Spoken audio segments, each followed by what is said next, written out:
ഗോവിന്ദൻ മാഷ് ജ്യോത്സ്യനെ കണ്ടാൽ ആർക്കാണ് പ്രശ്നം? നമുക്കറിയാം, നമ്മുടെ ഓരോ രാഷ്ട്രീയ കക്ഷികൾക്കുള്ളവർക്കും ഇഷ്ടമുള്ള മതത്തിൽ വിശ്വസിക്കുകയോ വിശ്വസിക്കാതിരിക്കുകയോ ചെയ്യാം.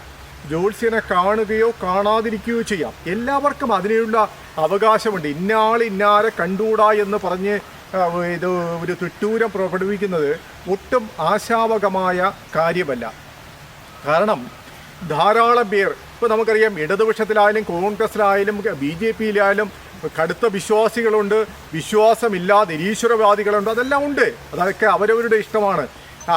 മതത്തിൽ വിശ്വസിക്കണമോ വിശ്വസിക്കാതിരിക്കണമോ, അല്ലെങ്കിൽ വേറെ ഏതെങ്കിലും ഒരു വീട്ടിനെ കുറ്റിവെക്കാൻ ഒരു വാസ്തു വിദഗ്ധനെ വിളിച്ച് കുറ്റിവെച്ചു, അത് തെറ്റാണ് എന്ന് പറഞ്ഞു കഴിഞ്ഞാൽ അതൊന്നും അംഗീകരിക്കാൻ പറ്റുന്ന ഒരു കാര്യമല്ല.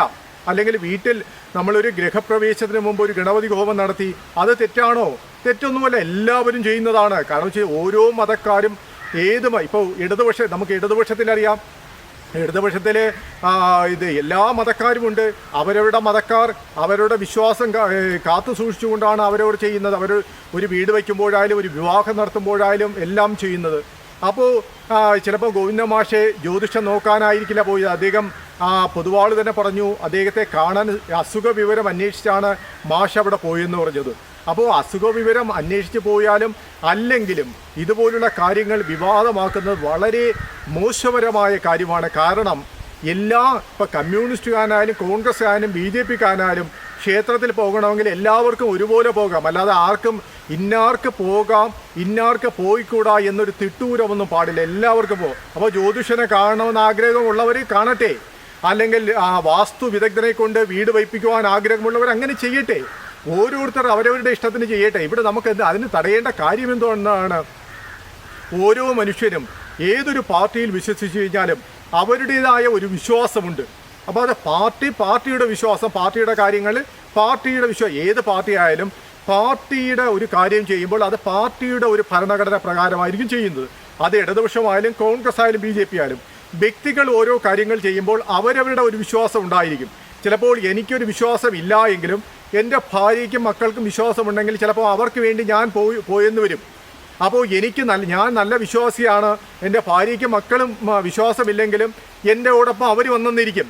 അപ്പോൾ അതൊക്കെ സ്വാഭാവികമായിട്ടാണ്. കാരണം നമ്മൾ ആവശ്യമില്ലാത്ത കാര്യങ്ങൾ, നമ്മുടെ ഒരുപാട് പ്രശ്നങ്ങൾ നമുക്ക് കേരളത്തിനകത്തുണ്ട്. അപ്പോൾ നിസാര കാര്യങ്ങളിൽ വിവാദമുണ്ടാക്കുന്നത്, എല്ലാവർക്കും അവരുടെ മതങ്ങളിൽ വിശ്വസിക്കാനോ വിശ്വസിക്കാതിരിക്കാനോ അവകാശമുള്ള ഒരു നാടാണ് നമ്മുടെ ഇന്ത്യയിൽ. എവിടെയായാലും ശരി, ഇഷ്ടമുള്ള മതത്തിൽ വിശ്വസിക്കാം, ഇഷ്ടമുള്ള വിശ്വാസത്തിൽ അവർ വിശ്വസിക്കാം. അതുപോലെ തന്നെ അവൻ ആരെയും കാണാം, ഇന്നാരെ കണ്ടുകൂടാ, ഇപ്പോൾ കോൺഗ്രസ്, ഇപ്പോൾ നമുക്കറിയാം, നേതാക്കൾ പരസ്പരം കാണും. പല ആവശ്യങ്ങൾക്ക് അവർക്ക് കാണേണ്ടി വരും. കമ്മ്യൂണിസ്റ്റ് നേതാക്കൾ നേതാക്കളെ കാണും, കോൺഗ്രസ് നേതാക്കൾ പരസ്പരം അവർക്ക് കാണേണ്ട പല ആവശ്യങ്ങളും കാണും. അപ്പോൾ അത് കണ്ടുകൂടാന്ന് തിട്ടൂരം വയ്ക്കാനൊന്നും പറ്റില്ല. അപ്പോൾ അവരുടെ വിശ്വാസങ്ങൾ കാണും. അവരുടെ വിശ്വാസങ്ങൾ ചിലപ്പോൾ അവരുടെ വിശ്വാസങ്ങൾ നമ്മുടെ വിശ്വാസവുമായി ചേർന്ന് പോയില്ല എന്ന് പറഞ്ഞ് നമ്മളത് എതിർക്കേണ്ട കാര്യമില്ല. അപ്പോൾ ആർക്കും ആരെയും കാണാം. അപ്പോൾ ഇന്നാരെ കണ്ടു എന്ന് പറഞ്ഞ് വിവാദമുണ്ടാക്കുന്നത് വളരെ ഒരു മോശകരമായ കാര്യമാണ്.